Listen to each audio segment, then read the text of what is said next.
नमस्कार, स्वागत है आपका गीता माइंडोरा पर। मैं मनु वर्मा आपका शुक्रिया हार्दिक अभिनंदन करता हूँ। आज का हमारा टॉपिक है शैशवावस्था में शिक्षा। शैशवावस्था जिसके बारे में हम ऑलरेडी पढ़ चुके हैं, उसका नेक्स्ट टॉपिक आता है शैशवावस्था में शिक्षा कि शैशवावस्था में किस टाइप की शिक्षा होती है, क्या-क्या चीज़ों का हमें ध्यान रखना चाहिए, वो सारी चीज़ें वन बाय वन पढ़ने वाले हैं। और इसका यदि आपको पीडीएफ चाहिए तो आप हमारे टेलीग्राम चैनल को ज्वाइन कर सकते हैं। टेलीग्राम चैनल का लिंक आपको वीडियो के डिस्क्रिप्शन में मिल जाएगा। साथ ही साथ आप जो है टेलीग्राम पर सर्च कर सकते हैं गीता माइंडोरा। क्या सर्च करेंगे? गीता माइंडोरा। तो जब आप गीता माइंडोरा सर्च करेंगे तो आप वहां से पा सकते हैं। ठीक है, गीता माइंडोरा आप सर्च करेंगे टेलीग्राम पर तब भी आपको हमारा चैनल मिल जाएगा। वहां से आप फ्री ऑफ कॉस्ट इसका पीडीएफ और कुछ नोट्स भी डाउनलोड कर सकते हैं। ठीक है, चलिए अब हम जानेंगे शैशवावस्था, जिसको क्या बोला जाता है, the important period of life बोला जाता है। हमारी लाइफ का सबसे इम्पोर्टेंट पीरियड होता है शैशवावस्था। शैशवावस्था की जो एज है वो जन्म से लेकर और 2 वर्ष तक मानी जाती है। जन्म से लेकर 2 वर्ष तक मानी जाती है। और इसमें यदि हम देखें तो जितने भी मनोवैज्ञानिक हैं उन सभी ने इस बात को स्वीकार किया है कि शैशवावस्था जो है वो सबसे महत्वपूर्ण अवस्था है। शैशवावस्था सबसे महत्वपूर्ण अवस्था है और जिसका जीवन में बहुत ज़्यादा विशेष महत्व है। जीवन के प्रारंभिक 5 वर्ष शरीर और मस्तिष्क के लिए अत्यंत महत्वपूर्ण होते हैं और 5 में से 2 वर्ष, मेन 2 वर्ष यहीं पर आ जाते हैं। इसीलिए आपका शैशवावस्था बहुत इम्पोर्टेंट हो जाएगा। और इस समय सीखी गई आदतों का प्रभाव स्थायी होता है, यानी कि एक बार जो सीख लेता है बच्चा तो वह उसके माइंड में छप जाता है। शैशवावस्था शिक्षा के लिए अत्यंत महत्वपूर्ण मानी जाती है। क्यों मानी जाती है? क्योंकि इसको बोला ही जाता है सीखने का आदर्श काल। क्या बोला जाता है? सीखने का आदर्श काल, यानी कि आइडल पीरियड ऑफ लर्निंग।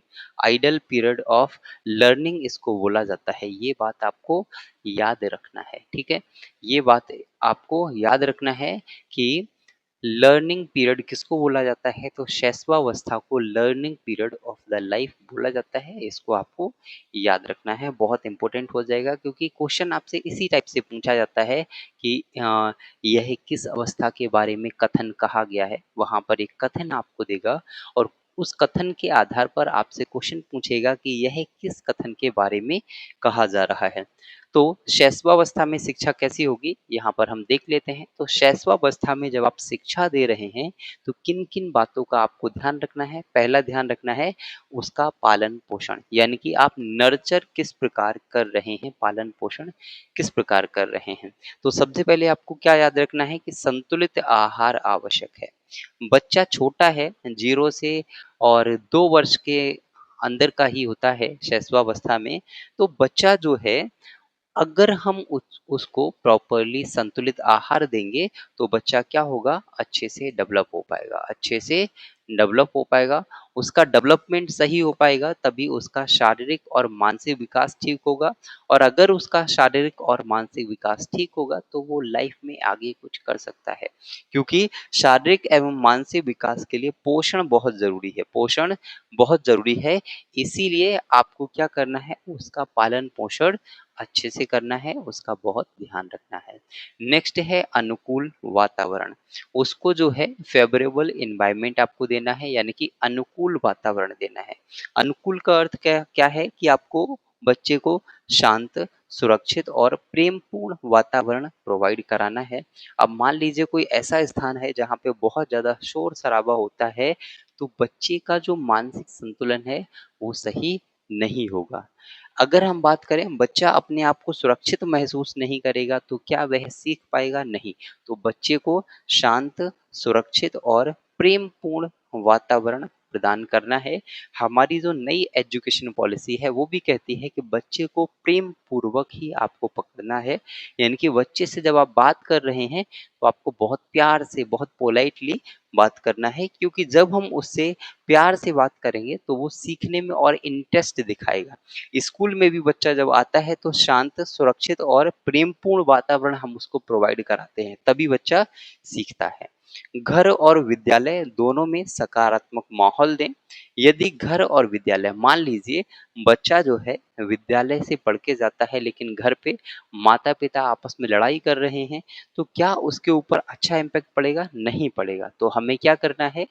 बच्चे को अनुकूल वातावरण प्रदान करना है। अनुकूल का मतलब क्या है?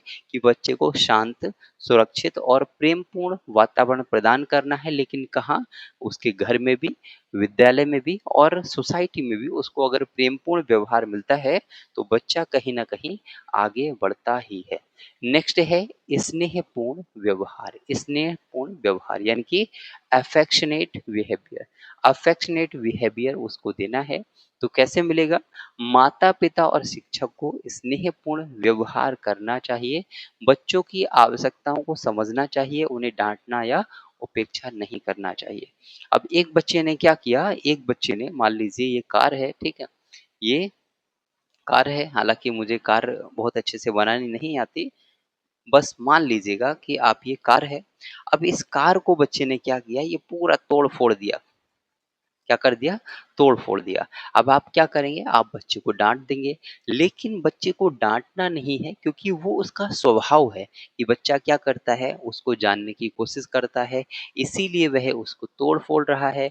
अब अगर आप उसको डाँटेंगे, तो वह कहीं न कहीं उसके मन में जो है, वो कुंठा भर जाएगी, ठीक है? तो आपको क्या करना है? बच्चे को स्नेहपूर्ण व्यवहार करना है, अच्छे से बिहेवियर करना है, उसकी जो आवश्यकताएँ हैं उनको समझना है, उन्हें डाँटना नहीं है, उनकी उपेक्षा नहीं करनी है, उनको प्यार करना है। क्योंकि जितना हम प्यार से बच्चे को सिखा सकते हैं, उतना हम गुस्से से डाँट कर, मार कर बच्चे को नहीं सिखा सकते। ये आपको याद रखना है। तो बच्चे को स्नेहपूर्ण व्यवहार करना है। नेक्स्ट है उत्तम आदतों का निर्माण। ये तो मोस्ट इम्पोर्टेंट है। ये आपको मोस्ट इम्पोर्टेंट में मार्क करना है कि बच्चे के अंदर किस प्रकार की आदतों का निर्माण करना है। तो बच्चे के अंदर उत्तम आदतों का निर्माण करना है, क्योंकि बच्चे के अंदर अच्छी आदतें होंगी, तभी वह अच्छे पथ पर चल सकता है, जीवन में विकासशील रास्ते पर चल सकता है। ठीक है? शिक्षु में यथासंभव अच्छी आदतें डालने का प्रयास करना चाहिए। उसको चोरी से बचाना चाहिए, चोरी उसको बिल्कुल नहीं सिखानी चाहिए। चोरी कैसे नहीं सिखाएँगे? जब आप चोरी नहीं करेंगे।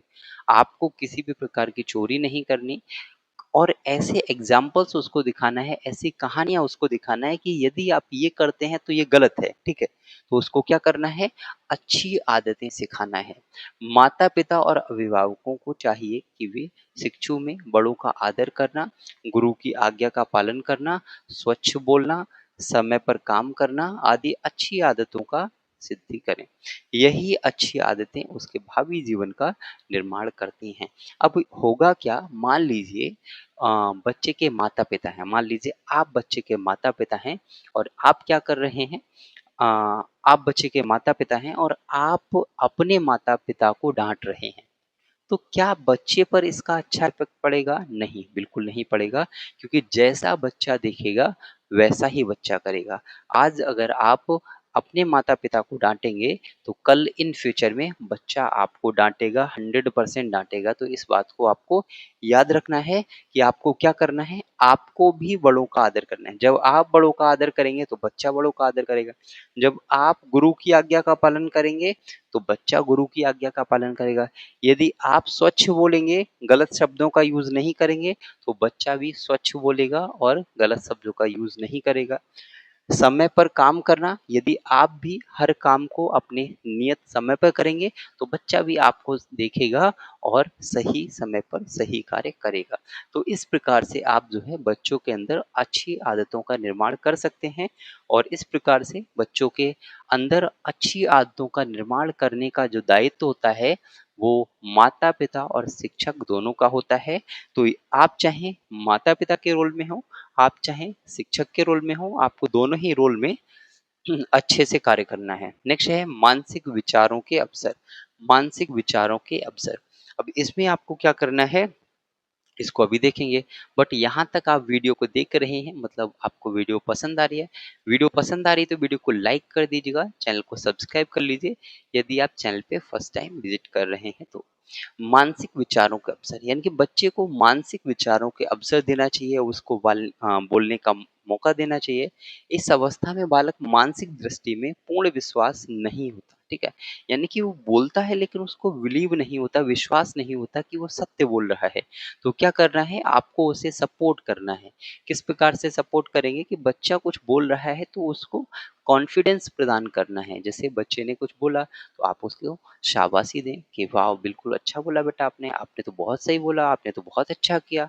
तो क्या करेंगे, इस प्रकार से हम उसके मानसिक विचारों का अवतरण कर सकते हैं। बच्चों की मानसिक क्षमता के अनुसार ही उन्हें कार्य देना चाहिए। अब बच्चे बहुत छोटे हैं, यहाँ पे 2 साल तक के बच्चों की बात की जा रही है शैशवावस्था में, तो उन्हें क्या करेंगे? उन्हें उनकी मानसिक क्षमता के अनुसार ही कार्य करने के लिए कहेंगे। अब मान लीजिए छोटा-सा बच्चा है, हम उससे बोलेंगे, "बेटा एक काम करो, आप जो है ये मल्टीप्लाई कर दो", तो बच्चा बिल्कुल नहीं कर पाएगा। लेकिन 2 साल का बच्चा है और हम अगर उससे बोलें कि बेटा ये कितना है? वो कहेगा 1, ये तो जानता है। हम पूछे ये कितना है? वो कहेगा 1। तो हम उससे बोलें बेटा 1 और 1, ये 2 फिंगर जो हैं, ये 1 फिंगर है, ये 2 फिंगर है, ये दूसरी फिंगर है। तो इन दोनों को बेटा अगर मिला दें साथ में तो अब कितने हो गए? तो वो गिन के बता सकता है 1, 2। तो ये तो वो कर सकता है क्योंकि वो उसके मानसिक क्षमता के अनुसार है। हमने छोटा-सा टास्क दिया बच्चे को, ठीक है? तो वो कर सकता है। तो जो भी वर्क हमें देना है वो उसकी मानसिक क्षमता के अनुसार ही देना है। बालक की आग्रह भी मानसिक क्षमता के दृष्टि से रखते हैं और शिक्षण कार्य करना चाहिए, ठीक है? बालक की आग्रह भी मानसिक क्षमता की दृष्टि से देखते हैं। बालक के आग्रह को, ठीक है, ये थोड़ा-सा यहाँ पे मिसप्रिंट है। बालक के आग्रह को भी आग्रह को भी मानसिक क्षमता की दृष्टि से रखते हैं और शिक्षण करना चाहिए। अब इसमें है क्या कि बच्चा क्या करता है, कभी-कभी कुछ चीज़ों के लिए जिद करता है, जो कि उसके लेवल की नहीं होती। जैसे बच्चा बोलेगा कि मुझे ये चाहिए, मुझे एरोप्लेन चाहिए, पापा मुझे एरोप्लेन चाहिए। तो एरोप्लेन चाहिए लेकिन हकीकत में उसको पता नहीं कि एरोप्लेन कैसे उड़ाया जाएगा, क्या वो उसको उड़ा पाएगा या नहीं उड़ा पाएगा। तो हमें उसको समझाना है क्योंकि वह उसकी क्षमता के अनुसार नहीं है। हम उसको समझाएँगे और जब समझाएँगे तो वो समझ भी जाएगा और उसके लिए बहुत आवश्यक हो जाएगा। नेक्स्ट है ज्ञान की संतुष्टि। नेक्स्ट क्या है? ज्ञान की संतुष्टि। तो इस अवस्था में शिक्षु में जिज्ञासा की प्रवृत्ति अधिक होती है, यानी कि जानने की प्रवृत्ति अधिक होती है। हम छोटी सी कोई चीज़, कोई भी खिलौना उसको देते हैं, तुरंत ही उसको तोड़ मरोड़ के फेंक देता है। क्यों? क्योंकि वो जानना चाहता है कि इसके अंदर क्या है, ये काम कैसे कर रहा है, ये चल कैसे रहा है। वह सदा अपने निष्कर्षों के बारे में जानकारी की उच्च कामना रखता है और उसके बारे में प्रश्न करता रहता है। अध्यापकों और अभिभावकों का दायित्व है कि शिक्षु द्वारा किए गए प्रश्नों का सही उत्तर देकर उसकी जिज्ञासा को शांत करें। अब इसमें है क्या, बच्चा जो है कभी-कभी ऐसे क्वेश्चन पूछता है जो आपको लगेगा कि अरे ये तो एकदम से आउट ऑफ सिलेबस हो गया है। यानी कि आपने भी ऐसे क्वेश्चंस कभी नहीं पूछे होंगे, वो इस टाइप से क्वेश्चन पूछेगा। जैसे मान लीजिए वो कुछ भी पूछ लेगा, पापा ये तारे क्यों होते हैं? ये क्या है? आप कहेंगे कि ये तारे हैं, स्टार्स हैं। लेकिन वो आपसे पूछेगा, पापा पापा ये तारे होते क्या हैं? ये तारे क्या होते हैं? तो ये तो आपने पढ़ा होगा। लेकिन वो आपसे पूछेगा, सर ये होते क्यों हैं? पापा ये तारे होते क्यों हैं? मम्मी ये तारे होते ही क्यों हैं? ये क्यों है यहाँ पे? तो सारी चीज़ें वो क्या पूछ रहा है? उसके अंदर जानने की इच्छा है, जिज्ञासा है, इसीलिए वो उनके बारे में पूछ रहा है। तो आपको क्या करना है, बच्चा जो पूछ रहा है उसका उत्तर आपको देना है। कहाँ से देना है, कैसे देना है, वो आपके ऊपर डिपेंड करता है, बच्चे को सही मार्ग दिखाना है। अब मान लीजिए आपको अगर किसी क्वेश्चन का आंसर नहीं पता तो आप क्या करेंगे? आप जो है बच्चे से बोल सकते हैं, किसी भी तरीके से उसको बहला देंगे और बाद में उसका आंसर पता करेंगे, फिर उसका आंसर बता देंगे बच्चे को, ऐसा भी कर सकते हैं। बट उसके आंसर को देना बहुत ज़रूरी है। उसकी जो जिज्ञासा है उसको शांत करना बहुत ज़रूरी है। नेक्स्ट, करके सीखने का महत्व। इस अवस्था में क्या है, बच्चा करके सीखता है। करके सीखता है तो जब करके सीखता है ये सबसे बेस्ट वे होता है क्योंकि सीखने के लिए जो हमारा एक्सपीरियंशियल लर्निंग होता है वो बेस्ट माना जाता है। तो शिक्षु को यथासंभव करके सीखने का अवसर प्रदान करना चाहिए। करके सीखा हुआ ज्ञान स्थायी होता है। शिक्षु स्वाभाविक चेतना तथा उत्पादन करने में आनंद का अनुभव करता है। अब मान लीजिए हम बच्चे से कहेंगे, बच्चे से हमने बोला कि बेटा ये देखो क्या है, ये देखो क्या है? बच्चा कहेगा कि पापा ये ए लिखा हुआ है। बेटा ये क्या है? वो कहेगा बी लिखा हुआ है। आप पूछेंगे बेटा ये क्या है? बच्चा कहेगा पापा ये सी लिखा हुआ है। लेकिन इसमें क्या है, बच्चा खुद नहीं कर रहा है, आप बच्चे को टास्क दीजिए। आपने ये बनाया, उसके बाद आप जो है बच्चे को इस टाइप से डॉट डॉट डॉट डॉट करके देंगे, तो बच्चा क्या करेगा, उनको अपने आप से यहाँ पे जोड़ेगा और अपने आप से ए बनाएगा। और जब वो अपने आप से पहली बार ए बनाएगा तो उसको इतनी खुशी होगी कि पापा पापा देखो मैंने ए बना लिया। ऐसे वो बना के दिखाएगा, फिर कहेगा पापा पापा देखो मैंने ए बना लिया, पापा मैंने बी बना लिया, पापा मैंने सी बना लिया, मैंने ये बना लिया, मैंने वो कर लिया, क्योंकि वो उस कार्य को कर रहा है। और जब उसने इस तरीके से किया तो वह उस चीज को बहुत जल्दी सीख चुका है। जब वो इस चित्र को देखेगा, इस ए या इस बी को देखेगा, तो उसको कई बार देखना पड़ेगा, उसके बाद कर पाएगा। लेकिन अगर वो इस प्रकार से करेगा डॉट डॉट करके, तो वह चीजों को जल्दी सीख जाएगा। तो करके सीखने पर हमें महत्व देना है, करके सीखने को महत्व देना है। नेक्स्ट है व्यक्तित्व विभिन्नता। व्यक्तित्व विभिन्नता, तो अधिकतम विभिन्नता बाल्यावस्था है। यानी कि सबसे ज्यादा विभिन्नता हमें कहाँ देखने को मिलती है, बाल्यावस्था में। लेकिन शिक्षु को शिक्षा प्रदान करते समय उनकी व्यक्तित्व विभिन्नता का ध्यान देना चाहिए। यहाँ पर याद रखना है कि अधिकतम विभिन्नता जो है वो कौन सी है, बाल्यावस्था है। ठीक है, इनकी सबसे ज्यादा विभिन्नता बाल्यावस्था में देखी जाती है, लेकिन जो हमारी शैशवावस्था है उसमें भी विभिन्नता देखी जाती है, लेकिन कम मात्रा में। तो आपको क्या करना है कि शिशु को शिक्षा प्रदान करते समय उसकी व्यक्तित्व विभिन्नता का ध्यान रखना चाहिए। यानी कि बच्चा जो है वो किस स्वभाव का है उसका हमें ध्यान रखना चाहिए। अगर बच्चा अ, कम बोलने वाला है तो हमको क्या करना है, उसको बोलने के अवसर प्रदान करना है। और अवसर प्रदान करेंगे, बार बार अवसर प्रदान करेंगे, तो बच्चा धीरे धीरे धीरे धीरे जरूर बोलने लग जाएगा। तो उसकी व्यक्तिगत विभिन्नता जो है उसको ध्यान रखना है और उसी के अनुसार हमें उसको शिक्षा देना है। अब कुछ लोग बोल रहे होंगे कि सर 2 वर्ष का बच्चा है, क्या हम उसको शिक्षा देंगे? शिक्षा का मतलब वो नहीं है कि शिक्षक स्कूल में जाकर उसको शिक्षा दे रहा है, नहीं। माता पिता भी उसको शिक्षा देते हैं, बचपन से देते हैं। ठीक है, वो सारी चीजें सिखाते हैं, उसको खाना सिखाते हैं, उसको दूध पीना सिखाते हैं, उसको चलना सिखाते हैं, उसको बैठना सिखाते हैं, वो भी क्या है, शिक्षा है। नेक्स्ट है वार्तालाप के अवसर। बच्चे को वार्तालाप के अवसर देने चाहिए, यानी कि बोलने का मौका देना चाहिए। वास्तविक भाषा किसी दृष्टि से अत्यंत महत्वपूर्ण है। माता पिता और अध्यापकों को शिक्षु को दोष रहित कहानियां एवं कविताएं सुनने और याद करने का अवसर देना चाहिए। यानी कि माता पिता और जो हमारे शिक्षक हैं उनको पहले कहानियां सुनाना चाहिए, और सुनाने के बाद में बच्चे से ये नहीं बोलना चाहिए कि बेटा अभी हमने जो कहानी सुनाया वही सेम कहानी आप सुनाओ। नहीं नहीं, हमें ऐसा नहीं करना चाहिए। हमें बच्चे के अंदर जिज्ञासा भी प्रकट करनी है, उसकी क्रिएटिविटी, उसकी सृजनात्मकता को देखना है। तो इसके लिए हम क्या करेंगे कि बेटा हमने ये कहानी सुनाई है, क्या आप इस कहानी को किसी अदर तरीके से सुना सकते हैं? इस तरीके से हम उससे क्वेश्चन करेंगे, या फिर उसकी कोई भी कहानी हम सुन सकते हैं, इमेजिनरी कहानी। ठीक है, तो वार्तालाप के उसको अवसर देने चाहिए, क्योंकि जिस प्रकार से हमने आपको बताया कि यदि हम बच्चे से उसकी कहानी के बारे में बात करेंगे तो वो और भी ज़्यादा इंटरेस्टिंग तरीके से उसको सुनाने का प्रयास करेगा और इंटरेस्ट लेगा। शिक्षा में संगीत का स्थान, क्या शिक्षा में संगीत का स्थान है? बिल्कुल। अगर हम बच्चे को संगीत के साथ सिखाते हैं तो बच्चा इंटरेस्ट लेता है, और इंटरेस्ट लेगा तो जल्दी सीख पाएगा। तो शिक्षु आरंभ में ही संगीत से परिचित होता है। शिक्षु विद्यालय में शिक्षा कार्य की विधि में संगीत का प्रयोग करना आवश्यक है। क्या लिखा है? आवश्यक है। जैसे बचपन से ही बच्चा क्या करता है, माँ जी, उसकी जो माता जी हैं वो उसको लोरियां सुनाती हैं। कैसे सुनाती हैं? गाकर सुनाती हैं। तो बच्चा क्या है, उसमें इंटरेस्ट लेता है, उसको ध्यान से सुनता है। इसी प्रकार से बच्चा अगर स्कूल में जा रहा है तो हमें संगीत का जरूर ध्यान रखना चाहिए। अगर हम कविता पढ़ रहे हैं तो ऐसा नहीं कि सिर्फ पढ़ते जा रहे हैं, उसको लय के साथ सुनाना चाहिए और बच्चों को भी बोलना चाहिए। तो ये हमारा आज का क्लास था। आई होप कि अगर आपको अच्छा लगा होगा, अच्छा लगा हो तो वीडियो को लाइक कर दीजिएगा, चैनल को सब्सक्राइब कर लीजिए यदि आप चैनल पे फर्स्ट टाइम विजिट कर रहे हैं तो।